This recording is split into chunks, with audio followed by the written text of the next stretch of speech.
Normality. Luangpor Teean, 1911–1988, was one of the most remarkable teachers of Buddhist practice to appear in Asia in modern times. His teaching issued very directly from his own experience, intensely personal and original. Not a scholar nor academic, but a simple man who spoke very frankly about his experiences. His method of meditation employs simple hand and arm movements as a way to increase awareness. If you are searching for ways to calm a busy mind, Luangpor Teean's gentle teaching will guide the way. Luangpor Teean Jita Subho. Forward. The way Luangpor Teean teaches differs somewhat from other teachings because he speaks directly from his experiences. Luangpor Teean couldn't read or write, nor speak Central Thai, only the Lao dialect, until 12 or 13 years before he died. Because of this lack of academic knowledge, his words don't always correspond to the accepted interpretations of those words. One who is attached to conservative explanations will find this unacceptable, but someone with an open mind, concerned about what is behind the words, can step over rigid views about what things mean. For example, the four chanas are explained in terms of the four stages of enlightenment, and seeing the Tathagata, as seeing oneself. Some of these points could be seen as ready-wit, Pali, Patipanna, and at the same time, their meaning recognized. Other things need a mature attitude of not fussing about definitions, but sincerely opening up to what Luangpor is trying to convey. It is unlikely that it will escape the reader's attention that Luangpor Teean was a simple man, who spoke very frankly about his experiences, and the reason he did so seems rather obvious. With confidence one is liable to open up the mind more and come closer to what Luangpor is pointing to. To have an open mind is exactly what awareness is about, to receive anything that appears or occurs in the present, whether it is a sensation due to movements, breathing, the eyes blinking, the knee resting on the floor, a breeze touching the skin, or even sound and visual phenomena. We hear and see them in the present, don't we? As long as the mind doesn't proliferate, all of this can be used as more objects of awareness. They are not obstacles. That's a different attitude than training in concentration, where the mind is narrowed down to one point. But samadhi is the establishing of the mind, and we can establish the mind in awareness every second of the day because movements, as well as this practice, are natural. The translator. Walking the path. Taking a shortcut. Today the monks, novices, and lay people are meeting here in order to study the method to develop meditation. We're not interested in anything else because we've done it already.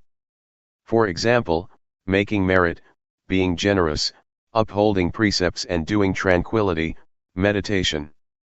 As for insight meditation, we've heard about it, but we don't yet understand, or we've only practiced it a little bit. Therefore, before we start practicing insight meditation, we have to rely on listening and reading from scriptures before we understand what tranquility meditation is and what insight meditation is. Developing awareness is the path that the Buddha teaches. Things outside of Buddhism. Making merit, being generous, keeping precepts and doing tranquility meditation are a pair with the world. Whether there is a Buddha or there is no Buddha, these things exist anyway. When Prince Siddhartha was born, Brahmins were assiduously looked after, which is making merit and offerings. As for tranquility meditation, it's a matter of psychic powers, a matter of ambition. We've probably heard about becoming invisible, flying through the air, diving into the earth, reading other people's minds, multiplying oneself, reciting magical verses to obstruct vision, and hearing by entering absorption. This is not insight.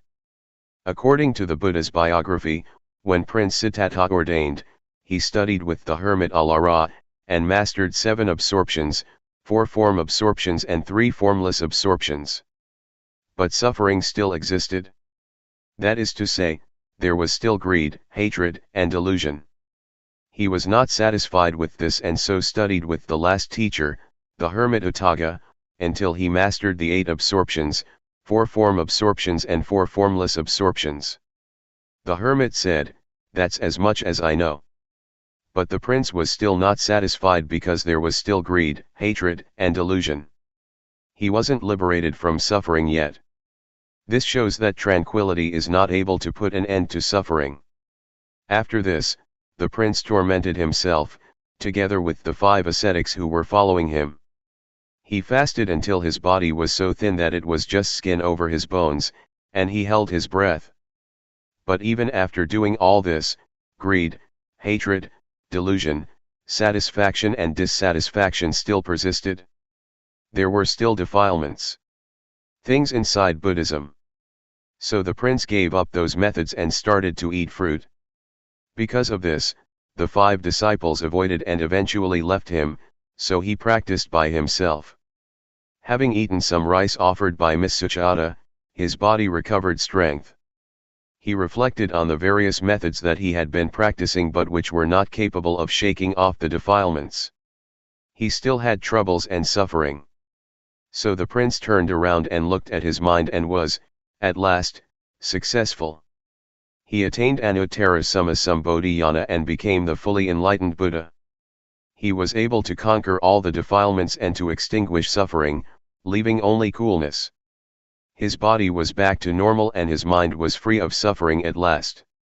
He lived with and enjoyed the happiness of awareness and wisdom. Having attained this, the Buddha shrank back from teaching, reflecting that this practice was profound, and it would be hard to understand. So it can be taken that mind development is something difficult to do, and that this is what Buddhist teaching is about. As for making merit, being generous, keeping precepts, and doing tranquility meditation, it is not the teaching of the Buddha, but a teaching of teachers at large. Teachings outside of Buddhism. There were many sects in India. Some sects taught to lie roasting on fire so that defilements would dry up, some taught to lie on thorns to endure through the pain and torment that resulted from that, in order to get rid of defilements. Some sects ought to give up everything including clothes, a practice known as naked asceticism, so as to induce the feeling that there is no self, no shame. It was believed that defilements would be dissolved that way. Altogether, there were many sects, but none of them could eliminate the defilements. This matter can easily be proven, as it is said that lying roasting on fire and drinking hot water will result in the heat burning off the defilements. In the old days, in the villages, when a woman gave birth, she would be laid down roasting above a fire and given hot water to drink. But the woman would still have defilements, showing that this sect did not achieve results. As for the sect that would have its followers give up everything and go naked, just look at a baby not wearing clothes. It still has moods and feelings. As soon as someone talks nicely, it laughs. And when someone scolds, it cries, whether naked or clothed. This shows that defilements are not in the body, they are in the mind. Therefore, to practice Dhamma we have to practice at the mind. I will tell you so you'll understand, because I have been doing this, repeating a mantra such as Bhud, though, Samma Arahant, rising falling, counting, 1, 2, 3 with these methods, one has to sit with the eyes closed and repeat a word while watching the breath, for example, saying Bhud, with the in-breath, and though, with the out-breath. I've done quite a lot of this, but there was still satisfaction and dissatisfaction, greed, hatred, and delusion didn't diminish. This kind of practice is called tranquility meditation. Tranquility meditation is not more than a means to make the mind peaceful, but it is peace under the influence of delusion. It's just like putting a rock on top of grass. As long as the rock is on top of the grass can't grow, but when the rock is removed, the grass grows just as before, or maybe even more vigorously than before. It is true that there is no lopa, dosa, and moha when we're sitting alone, with the eyes closed, but as soon as we go back into society, like and dislike are born again. This is how it is. Going off to stay in a cave in a forest or the mountains cannot extinguish suffering, just because of going to stay there. At first, I did it like that also. The teachings inside Buddhism. The word Vipassana translates as realizing and truly seeing. Seeing what? Seeing impermanence, instability, and non-selfhood. When having insight, one views things differently than before. It is a transcendency. When we don't yet see clearly nor truly know, then acting, speaking, and thinking are as before. It is not yet Vipassana. But when we feel differently than before, that is, greed, hatred and delusion decrease, it can be called Vipassana. A handful of leaves, awareness. To practice insight meditation, the Buddha teaches us to develop 4 foundations of awareness, namely 1. Gayanupasanasatipatthana, that is, to meditate on the body, in the body, and see according to actuality, that this body is only just a body, it's not a being, an individual, nor a self. It is neither me nor it. 2. Vedananupasanasatipatthana, to meditate on the feelings, and see according to actuality, that these feelings are only just feelings, they are not a being, an individual, nor a self. They are neither me nor them. 3. Jittanupasanasatipatthana, to meditate on the mind, in the mind, and see according to actuality, that this mind is only just mind, it is not a being, an individual, nor a self. It is neither me nor it. 4. Dhammanupasanasatipatthana, to meditate on the mental objects, in the mental objects, and see according to actuality, that these mental objects are only just mental objects. They are not a being, an individual, nor a self. They are neither me nor them. The teachings of the Buddha are many, I'm not able to describe all of it. We probably heard that at one time our Buddha was walking with a number of monks in the forest. Seeing fallen leaves scattered around, the Buddha picked up a handful of leaves and asked those bhikkhus, monks, which is more, the leaves in my hand or all the leaves in the forest? The bhikkhus answered, the leaves in the forest are more than those in your hand, so much so that they cannot be compared. The Buddha then taught that the knowledge and understanding that the Buddha had studied was comparable to the leaves in the forest, and the knowledge that he taught us was comparable to a handful of leaves. The leaves in the forest stand for making merit, generosity, keeping precepts, and developing tranquility meditation, and the handful of leaves for insight meditation. However, to do Vipassana we have to study through listening and reading at first, before we start practicing. Otherwise we'll waste a lot of time gathering all the leaves in the forest. The practice of Vipassana that the Buddha teaches, though developing the 4 Satipatthana, means learning to be aware. The Buddha said that there are 2 things that are of great assistance, namely, first, sati, to recollect or not forget that there is the body, that there are movements, that there are feelings, that there is mind or that there are mental objects. Before doing or thinking anything, know it with awareness. And second, sampajanya, to realize, the moment we're thinking something, to realize it fully. Sati sampajanya, when using ordinary language, just means to wake up, to awaken, to feel oneself all the time. Developing awareness gives rise to wisdom. Talking from experience, it is not necessary to sit with the eyes closed in order to develop awareness. I've done the method of sitting with closed eyes, and wisdom didn't arise. But doing the new method, my method, wisdom did arise, and I got the feeling that is in accordance with the texts. Some people may think that my method is new because they've never heard it before, but actually it is as old as the Buddhist teachings. A. Arouse the body to always feel and be awake. The development of awareness that I'm talking about and have been doing is done as follows. We can either sit down on the floor or on a chair, and it can even be done in the lying or standing position. Catch with your awareness the movements of the hands, Turn the hand up, turn the hand down, raise the hand, lower the hand. Be aware of each posture. Do this often. This is the coarse way of developing awareness. Simply speaking, walking, or lying down, or whatever you may be doing, know it. Everyone can do this method, no matter what religion one believed in. It can be practiced by all. People of all nationalities can do it because everyone has a body and mind. All religions teach the same thing, to abandon what is bad and to do what is good. B. Arouse the mind to always feel and be awake. Having developed awareness until one is skilled at it, catch the feelings in the mind with awareness, following whatever comes up, no matter what one is thinking. Know and see it. Keep watching your own thoughts continuously. Regardless of what you're doing, look at your own mind all the time, no matter what it is that you are doing, reading a book, writing, digging, cutting grass or bathing. Keep watch over your own mind all the time. What kinds of feelings are coming up? Satisfaction, dissatisfaction, worry, doubts, etc. These things are all thoughts, objects. Watch over these thoughts and objects. Then we will see the various kinds of thoughts, such as gladness, sadness, desire to get, desire to not get, anger, hate, and so forth. They don't exist all the time. They arise and pass away, they change all the time. We are not glad or sad for 24 hours. See, to know and see according to reality.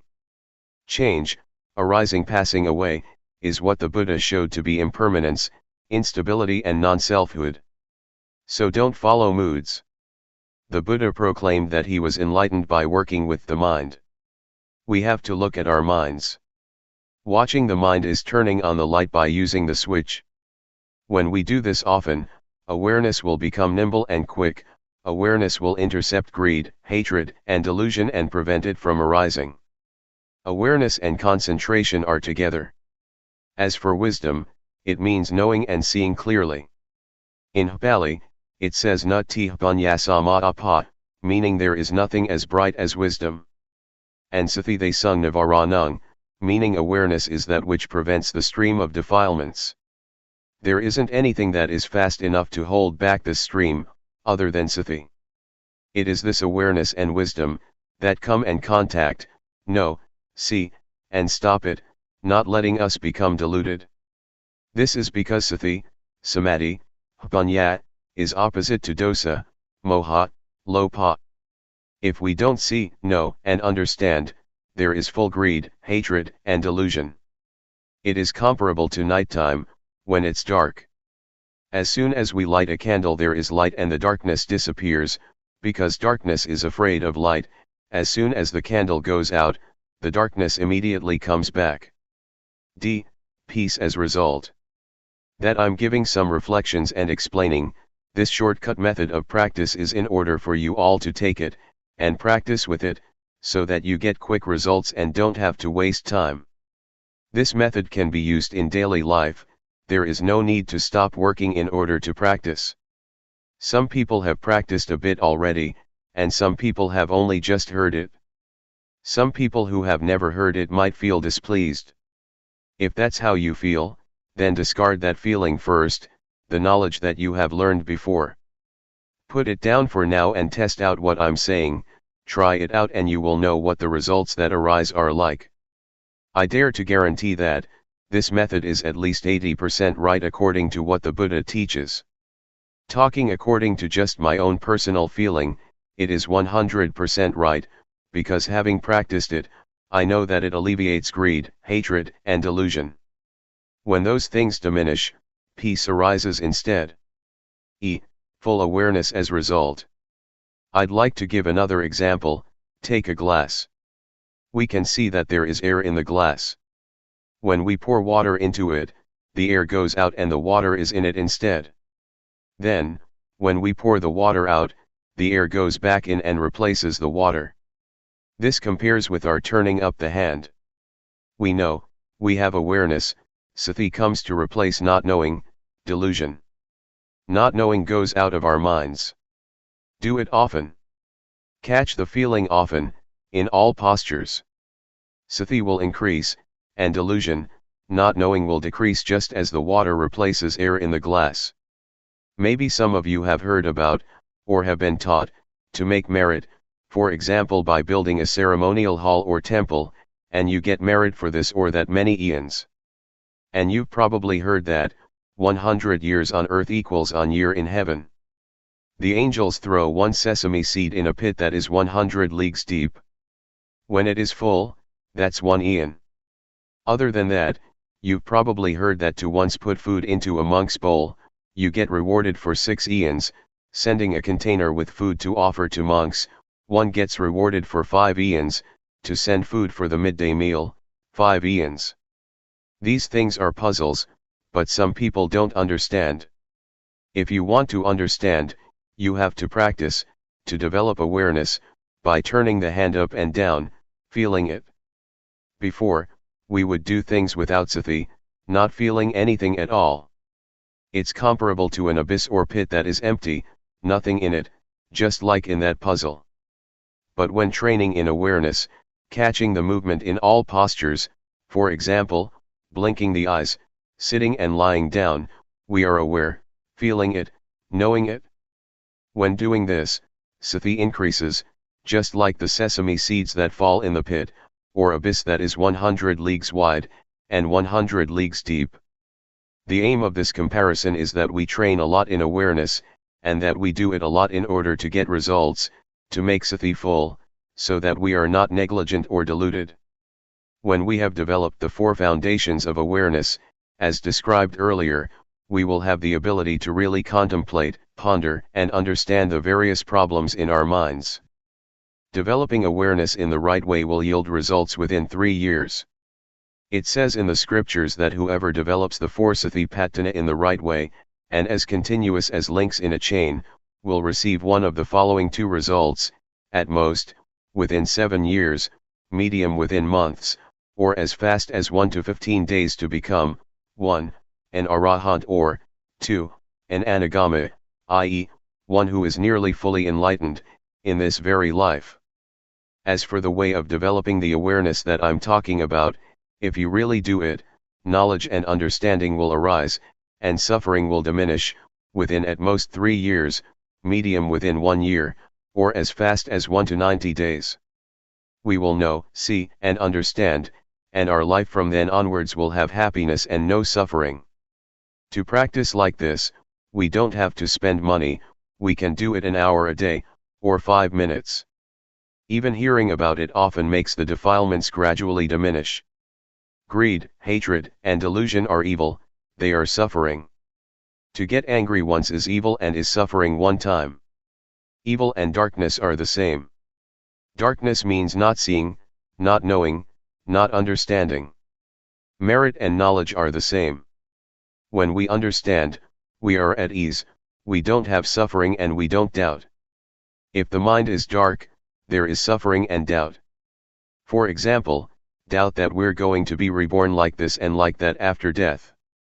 But some people, including myself, who have made merit, been generous, kept precepts and practiced tranquility meditation, still doubt about merit and demerit, about falling into hell or going up to heaven after death. They don't understand at that time. The Buddha teaches that heaven is in the heart, hell is in the mind, and Nibbana also is in the mind. Our grandparents used to tell us this, but we didn't reflect on it, so we didn't understand it. We have to practice and know for ourselves. Studying from scriptures is good, but it cannot solve suffering. Teachers teach that we should let go of greed, hatred, and delusion, but they themselves can't let go of it. Teaching others is easy, but teaching oneself is hard. But this method of mine is not difficult. You don't have to study or learn anything. Being able to read and write or not is of no importance. Everyone can practice, men as well as women, ordained or not ordained. We can all practice. There is only one Dhamma, not many kinds.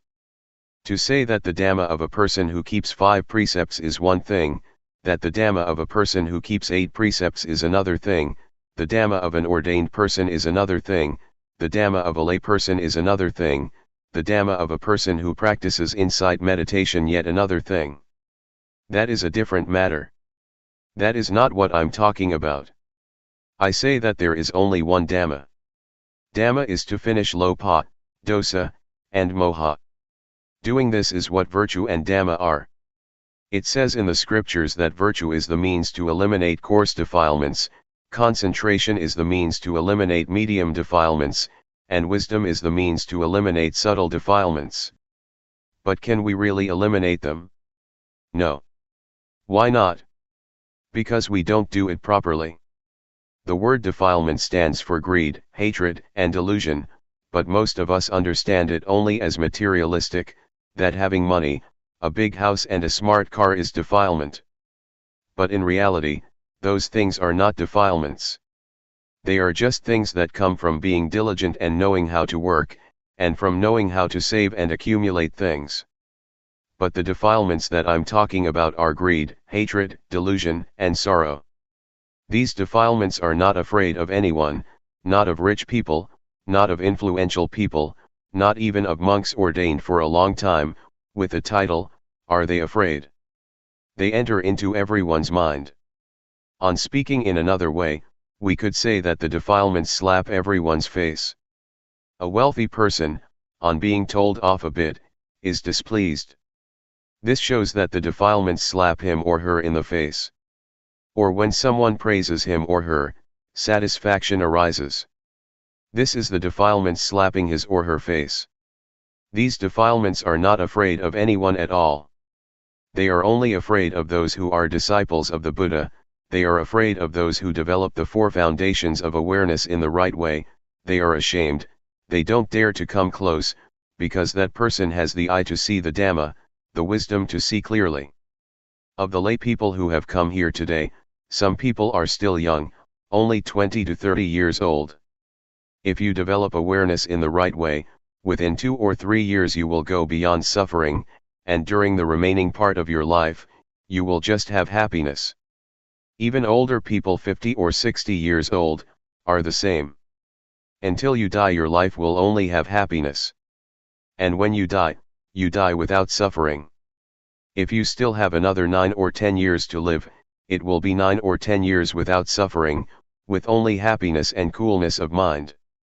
This is the heartwood, the essence of Buddhism. The word Buddha means the one who knows, the awakened one who is joyful with Dhamma. I have shared some of my reflections and understanding. It is a shortcut to practicing Vipassana. It is instantaneous. Having listened, please practice with every breath, no matter where you are, whatever work you are engaged in. You can practice while washing clothes, doing the dishes, sweeping up, or working in the field. Vipassana is wisdom, it is life, it is virtue, it is the Dhamma, it is everything. It is the real life, it is the real Dhamma. May you understand it like this. Summary of the shortcut. I'll give you a few small reflections. 1. To be diligent in developing awareness in all postures, turn the hand up, turn the hand down, raise the hand, lower the hand, walk back and forth, lean to the right and the left, blink the eyes, open the mouth, swallow saliva, breath in and out, fully feeling yourself doing it. This is called having sati. It is equal to throwing sesame seeds into the abyss. When awareness is complete, wisdom arises to really know and see the following matters: rupa, nama, rupa doing, nama doing, rupa disease, nama disease, knowing instability, impermanence and non-selfhood, knowing convention, knowing religion, knowing Buddhism, knowing evil, knowing merit. Really knowing. These are objects to know with real awareness and wisdom. 2. Next, to work with the mind, look at the mind with awareness. Whatever the mind thinks, immediately know it and conquer it. When we immediately know and conquer thought, this is called working with the mind. 3. Do it until you are nimble and swift, until greed, hatred and delusion stop arising. It is the calming and extinguishing of suffering in the mind. This type of suffering we can't chase away as we would chase off a pig, a dog, a duck, or a chicken. We must depend on the development of awareness, and see our minds in order to deal with these types of defilements. If we don't see our minds, we will be empty, similar to a pit or abyss that is never full. When we have awareness, it means it is full, it is no longer a pit or an abyss, and lopa, dosa, and moha don't have a place to enter, because awareness is full. Whatever work we do it with sathipanya. There is no delusion, only rightness. These types of defilements are ugly and worthy of getting fed up with. Whoever is a disciple of the Buddha with an eye to see the Dhamma, will not have them lying around in his or her mind. They are afraid. Suppose we have defilements at a level of 100%. They slap our face 100%. When we see and understand them, they will gradually diminish. Then, when we try to become familiar with looking at our minds, the defilements will diminish increasingly, step by step. When it reaches 100%, we're rid of suffering. What is left is 100% happiness. Therefore, may you all try to practice and reach the real peace and happiness. The path of peace. May you all listen well, this time, so that sathipanya springs up. Knowing suffering. Something we have in common is that we don't want suffering, we hate it. Then how does suffering arise? Suffering arises because we don't know. Suffering doesn't exist within us, and it doesn't arise all the time. What really exists for sure is normality. By nature, the mind of each person is in a state of normality. As we're working, if we do it with delusion, it is called suffering. Most people have suffering while working because they don't see suffering. People who go and see movies and shows do so because suffering leads them. This is due to our not watching minds. The moment we want to go and watch a movie, a thought flashes up that we want to watch a movie. We're not thinking it all day long. When the thought comes up, we don't see the thought. We only just know the thought, and we act, following the thought. This is called suffering. People who smoke are the same. Sometimes they don't even think to smoke but simply follow their moods. They take a cigarette to smoke because they think it is happiness, but actually it is suffering that compels them to do it. Suffering stinks. As to this word suffering, the Buddha sometimes calls it suffering, sometimes defilement, sometimes stench. When talking about suffering or defilements, one notes that it has an ugly smell to it, according to Buddhism. Suffering is something dirty and it stinks, nobody wants it. As soon as the body dies, it starts to rot and stink. But we can still wash and clean it. Excrement is something that stinks, and we detest it. Nobody wants to touch or grab hold of it. But even with such stinking things, the Buddha said, they don't stink all that much, they can still be touched and washed. But the stinking things to which the Buddha is referring are really stinky. They are greed, hatred, and delusion, concealed in our minds, ready to bubble up. The Buddha condemns this emphatically. If anyone's mind still has greed, hatred, and delusion, the Buddha says that it stinks more than excrement. As soon as the mind thinks something in a flash, a person who doesn't know, doesn't see, and doesn't understand becomes deluded immediately. This arising is called by the Buddha, a stain. The word stain means delusion. Even though we've never known, seen, or watched our minds, we still say that we see. But in reality it is not seeing, it is only just knowing thought, and then we act according to the thought. When we say to see, it should mean that we see defilements. That is, we see that either there is greed, hatred, or delusion mixed up in thought, or there is not. To see like this, we have to practice Dhamma first. Practicing Dhamma. Vipassana. In practicing Dhamma, even though one may practice various methods for a long time, if one doesn't perceive that point where the mind is manifesting, one still doesn't understand. One still doesn't understand the main principle of practice according to the teachings of the Buddha. The Buddha said that he was enlightened because he worked with the mind, practiced with the mind. But most of us just make merit and give offerings in order to chase off suffering. We haven't yet practiced by following the Buddha style. The Buddha once taught that the results of making merit 100 or 1,000 times are less than is gained by keeping the precepts even once. The results of keeping precepts 100 or 1,000 times are less than making the mind peaceful through practicing tranquility meditation once, and the results of making the mind peaceful through practicing tranquility meditation 100 or 1,000 times are less than practicing insight meditation once. What does insight mean? Insight means to clearly and truly see in a way that is different from one's original way of seeing. Different because the original way of seeing is a state that doesn't know, see, and understand clearly. Briefly stated, the mind is muddled up. Doing Vipassana means to be aware. Being aware is very fruitful. The Buddha practiced Dhamma through being aware, and so became enlightened. Peace. Most of us understand that in order to be an arahant, we have to do tranquility meditation and make the mind peaceful. In reality, there are two kinds of peace, namely, peace that is like being inside a cave, and peace that is like being outside a cave. Peace inside a cave means it is just as though we're in a cave or we're in a dark room. When we light a fire, the darkness disappears and light come to take its place, but as soon as the fire goes out, the darkness come back again. Even when we've made a fire and there's light, we're still in the cave and we still can't see the shape of the cave. We only just see certain things inside the cave. Peace inside a cave is therefore called peace under the influence of moha, a not knowing kind of peace, or even a not wanting to know kind of peace. That some people go and sit to make their minds peaceful, understanding that they're developing insight, this is so, but it's a diluted kind of truth.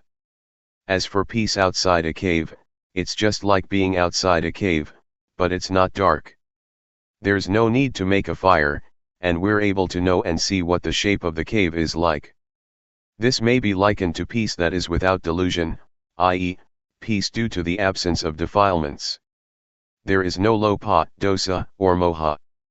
In order to achieve this kind of peace, we have to realize and truly see first. Seeing truly and clearly is called insight. Insight is to realize and truly see according to reality. Peace outside the cave is therefore called a knowing kind of peace. One is peaceful because one knows. I want to shake up and warn all of you that developing insight has many obstacles. If we don't know, we'll go wrong, but when we see, know, and understand, we can solve the problems. The first obstacle in developing Vipassana can appear when we make movements with the body, and sati is aware of it. Wisdom arises in the mind that knows reality as it really is. That is, it knows rupa, nama, it knows instability, impermanence and non-selfhood, it knows convention, it knows religion, knows Buddhism, knows evil and knows merit. This is wisdom knowing through Vipassana. But it's only just the outer bark of Vipassana, still not able to deal with suffering. It is just knowing in knowing, it is knowing through thought, knowing the scriptures. It is defilement due to Vipassana. The obstacle is that when this kind of knowledge arises, we get buried in it, a kind of knowledge that is still similar to being inside a cave. Therefore, next we must try and find a method to get out of the cave, to pull ourselves out of that knowledge, gradually, by watching our thoughts. As soon as a thought flashes up, know, see, and understand that it has come up. This is practicing Dhamma a little bit deeper. Ordinarily, a tree has an outer bark. When one removes the outer bark, he reaches the layer with the nourishing sap inside. Removing that layer, one reaches the white wood. Removing that, one comes to the hard wood. Buddhism is the same. Knowing rupanama, evil and merit is also knowledge, but it is outer knowledge, enough to deal with suffering on one level, such as not being foolish by believing in auspicious things and lucky omens, or in ghosts and angels. But when one is in such a state, greed, hatred, and delusion are still there, because one doesn't know the origin or source of it. To solve this problem, to know the origin of the arising of greed, hatred, and delusion, we must watch our minds, like a cat that waits for a chance to grab a mouse. As soon as a thought comes up in the mind, look at it and fix on it so that it is known in time. A thought comes. Whack, cut it off straight away. Another one, whack, cut it off right there. Do this often. Thoughts will thereby decrease and awareness will increase. Just as with the positive and the negative. When there is more of the positive, the negative lessens. We start off never having seen thought, thinking 100 things and never seeing a single thought. But when we are watching like this, we catch it once and cut it off. The remaining thoughts are less than 100 now and will steadily decrease step by step, as long as we keep at it. We keep gazing like this, a thought comes, we cut it off, another one arises, we drop it. When we think 100 thoughts and we know 95 of them, it shows that we have a lot of awareness. Just 5 thoughts left that we can't keep up with. Right here is where we have to put forth effort, watch thought but don't be caught up in the thought. When we know and see all the 100 thoughts, keep up with every thought every time, it is equal to knowing and seeing exactly where greed, hatred, and delusion are born. We have to throw them off so that defilements are unable to arise. This is called to keep abreast by knowing, to know in time. Knowing how to prevent, knowing how to solve. This is where we're able to deal with lopa, dosa, and moha. Defilements can arise because we get deluded right here. We don't know that their origin is right here. This refers even to someone who goes to the monastery to listen to talks, who makes offerings, who keeps precepts and develops both tranquility and insight meditation.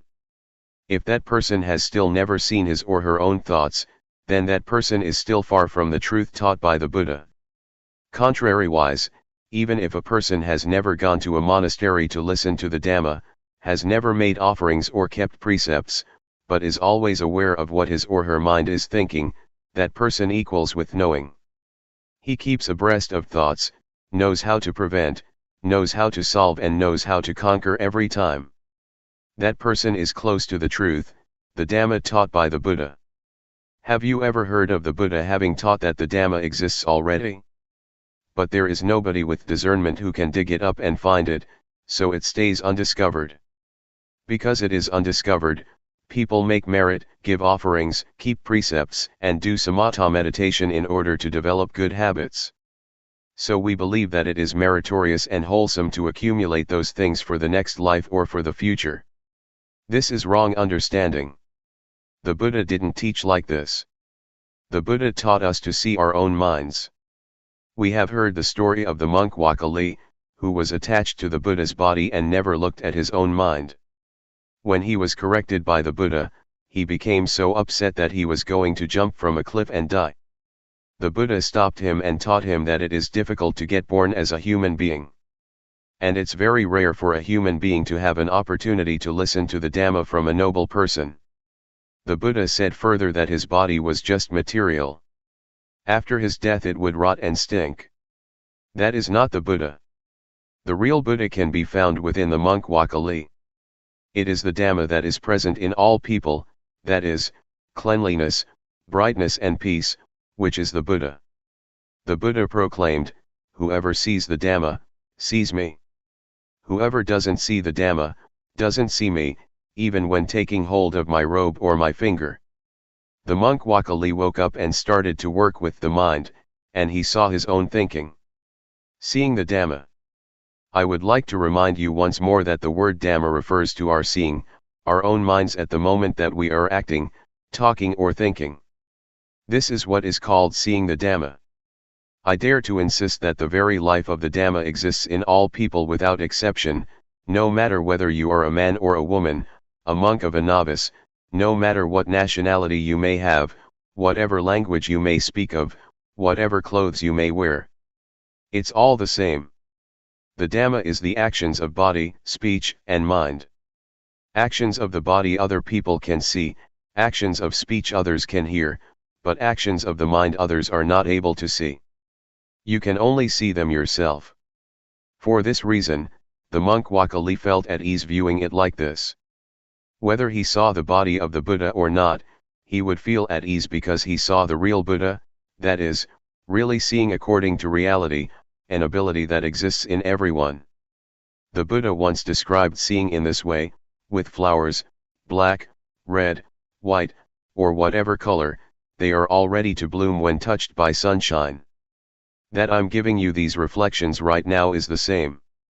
Anyone can apply them in daily life, whether man or woman, whatever clothes he or she may be wearing, whatever religion is upheld. It can be used by everyone in the same way, because we all have a body and mind. When one sees one's own mind at the moment that it thinks, this indicates that one sees one's own mind at the origin or source of thought. The Buddha points to thought, which must be watched with awareness, as one must not get caught up in the thoughts. Whoever sees this, he or she is called by the Buddha a flower that is ready to bloom when the sun shines. The word sunshine refers to the teachings of the Buddha that direct us to practice with the mind. Whatever work you do, control your thoughts with awareness. Some people don't do it yet, because they're not interested. But when we are interested, when we are suffering, we must be ready to do it. There are 84,000 teachings in Buddhism. They are not for reciting and for performing ceremonies. That was not the Buddha's intention. The Buddha's teachings have nothing at all to do with superstition. They are to be practiced only in order to solve the suffering of the mind. Some people might agree that without ceremonies and rituals Buddhism can't extinguish suffering. This fails to understand the meaning in the right way. We've heard that in the time of the Buddha, when he would expound the Dhamma to people, there were many people, who would open the eye to see the Dhamma and enter the stream of Nibbana, from the first stage of enlightenment upwards by the time the discourse was finished. They didn't have to perform rites and rituals other than working with the mind, as the Buddha indicated. Wherever we explain the Dhamma, if we don't make this point, our words are a stain. Why are they a stain? They are a stain because we don't indicate the way that people who are interested in the Dhamma must practice, in order to free oneself from suffering and defilements. And they are a stain because we thereby abandon these effective teachings. Therefore, may you all try to understand this point without fail. If we don't practice according to this important teaching, then we fail to understand the teaching of the Buddha. The second obstacle. The second obstacle in developing insight is that when we begin to understand and see this point, we are able to destroy greed, hatred, and delusion to some extent, but at the same time, joy is lying concealed within it. The Buddha says this is still not right. Joy is darkness, but it is white darkness. Joy is due to our satisfaction and pride that we can do it. White darkness is frightening because it is hard to see. Black darkness is easy to see because it is dark. Being caught up in joy is to see wrong as right, because as soon as we can destroy some defilements, we don't watch at the point where the defilements are destroyed, but we get sucked into the point where joy arises. Therefore joy is an obstacle in attaining higher stages to Nibbana. Being caught up in joy is equal to being caught up in thinking. A thought comes up and we get caught up in the thought, so we don't see the thought. When we get caught up in joy, we don't see joy, and we're just content with joy. Because of this, the Buddha teaches us to pull ourselves out of the thought that we're thinking, to stand outside of it. Then we will see our thoughts. People who still don't know and see their thoughts say just the same, that they know thought. But in reality they don't understand that thoughts come up continuously, and they get caught up in them. Those who have joy or are attached to the peace of tranquility meditation are the same. They are caught up in peacefulness, don't know that peace is delusion, and thus get caught up in peace. It is comparable to someone who doesn't know how to turn on the light. He or she turns the light bulb. No light appears. The person who pulls him or herself out of thought, and knows and sees thoughts, may be compared to someone who knows how to turn on the light. That person turns on the switch and light does appear. So we have to know the origin of thought and come to an understanding with these little thoughts of ours. Then we will have as much ability as an electric light in brightening the interior of the mind, just as one correctly turns on the light with the switch. When we're looking at our minds, there is no greed, hatred, and delusion. But the moment that we're not looking and lose awareness, greed, hatred, and delusion can come back, and we can get caught up in them. It's just like a car driving along the road. At the place where the car passes there is a wind blowing behind it, leaves and dust flap and flutter at the back of the car. Thoughts of greed, hatred, and delusion flash up for a moment, and we follow them. How can we still say that we know thought? In reality we don't see thought, but we get caught up in it. The Buddha teaches that whoever doesn't see one's own thoughts is a heedless person. Heedlessness is poison to one's life, it's like being dead. This is what I said, it stinks. The Buddha said that there is nothing that stinks as much as the mind that has greed, hatred, and delusion, the mind that is stained, the dirty mind. Our real mind isn't dirty or stained at all. It's like a light bulb. The filament in the bulb is not dirty, but dust can settle on the outside of the bulb, the inside is still as bright as before. Or we could compare it with the sun. When clouds obscure the light from coming to the earth, it gets dark, but the sun is still as bright as before. Vidchat, avidchat. People who don't see thought and get caught up in thought are called people in the cycle of dependent origination, they are people who don't know. We've probably heard this, avidchat is the condition for formation to arise, formations are the condition for the birth of consciousness, consciousness conditions mentality materiality, mentality materiality conditions the six senses, the six senses condition contact, contact conditions feeling, feeling conditions craving, craving conditions clinging, clinging conditions being, being conditions birth, and birth conditions old age, death, and suffering. It's a cycle. Avidchat translates as not knowing, we say that we know, but we don't see our minds. Instead we get caught up in thought. As for the word vidchat, it means knowing, seeing one's own thoughts. A thought comes up, we see it, and it stops. It's like a cat and a mouse. If we don't have a cat at home, the mice are not afraid, but when we have a cat, it will catch the mice as soon as they show their faces. The mice die of shock when they get caught. They can die even though the cat doesn't bite. They have such shock, never been caught by a cat before. This is similar to our fixing on thoughts in our minds. When a thought comes, we know it in time, and it immediately stops, comes to a halt, can't concoct any further. This is called vidchat, knowing, to know in time, knowing how to prevent, knowing how to solve and knowing how to conquer, just like a cat and a mouse. If we don't reflect on the teachings of the Buddha, we don't understand them, and we argue and debate about the teachings, competing with each other. This is not right. Someone who has studied the teaching, and employs that knowledge as a tool for killing defilement, or dealing with suffering is doing it right, according to the Buddha's intention. These days, we study the Buddhist scriptures until we have degrees, up to the 9th level. Some may look at their own thoughts, but some never watch their minds at all. Whoever has studied but never seen his or her own thoughts, says the Buddha, are like a termite that makes holes and eats books. With academic studies it's the same, studying until one has university degrees, but still never watching one's mind. Such persons know about other people but don't know and see themselves. These people are not considered wise in Buddhism because their knowledge is only of use in an academic way, but is not useful spiritually.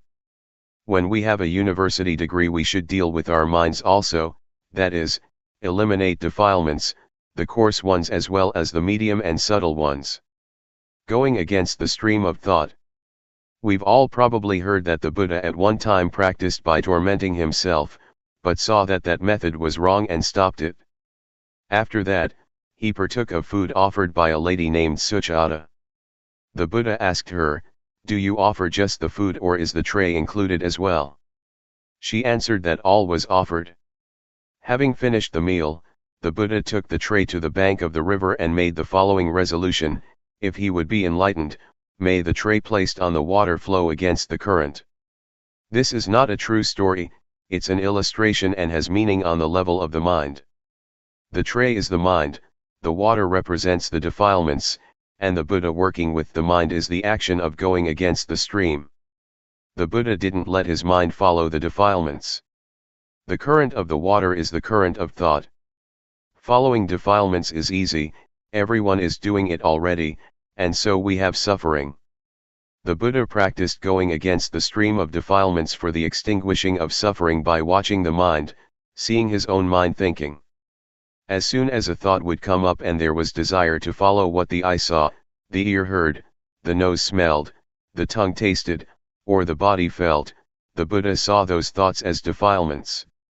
He practiced going against the current of thought, not following the thoughts, which want things. Practicing like this, knowledge arose in him and he was enlightened. The thing that the Buddha points out to us to practice is to know thought with awareness, looking at our own minds. Whatever thought comes up, we should know and understand it, so that the thought does not proliferate further. When thought flashes up, we watch it with awareness, and the thought stops by itself. In practicing Dhamma, the thing to be careful about is the knowledge that knows things outside of ourselves. This kind of knowledge is defilement due to Vipassana. When we have such knowledge, it gives rise to gladness and joy. Joy is called white darkness. It is wrong knowing. Don't get attached to joy. Continuing the practice to the end, until we clearly see our thoughts, their origin, and their source, we come at last to the state of arising, passing. It is a break-off, a final exhaustion. I've compared it many times with a rope, tightly tied on both sides and being cut in the middle with a knife. The rope breaks, one cannot pull it together again, that is, one can't use it anymore. The 12 senses are similar, on seeing a form with the eye, on hearing a sound with the ear, etc., let there only just be seeing and hearing and so on.